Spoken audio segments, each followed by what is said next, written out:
ఇక దెందులూరులో gravel mafia రెచ్చిపోతోంది. Polavaram కాలువగట్టు మట్టి అక్రమ రవాణా యథేచ్ఛగా కొనసాగుతోంది. లారీలతో ఇతర ప్రాంతాలకు తరలించేస్తున్నారు. ఈ క్రమంలో కూటమి నేతలకు చెందిన ఓ లారీ షార్ట్ సర్క్యూట్కి గురైంది. పెద్దవేగి మండలం 7వ మైల్ రాయి సమీపంలో పోలవరం కాలువగట్టు వద్ద ఈ ఘటన జరిగింది.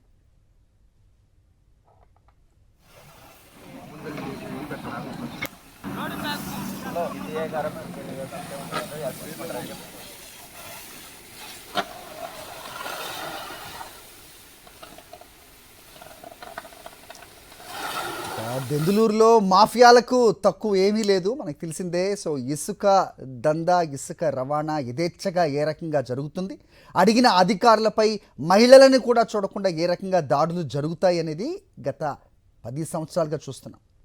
దెందులూరులో గ్రావెల్ మాఫియా రెచ్చిపోతోంది. పోలవరం కాలువగట్టు మట్టి అక్రమ రవాణా యథేచ్ఛగా కొనసాగుతోంది. లారీలతో ఇతర ప్రాంతాలకు తరలిస్తున్నారు. ఈ క్రమంలో కూటమి నేతలకు చెందిన ఓ లారీ షార్ట్ సర్క్యూట్కు గురైంది. పెద్దవేగి మండలం 7వ మైల్ రాయి సమీపంలో పోలవరం కాలువగట్టు వద్ద జరిగింది ఘటన.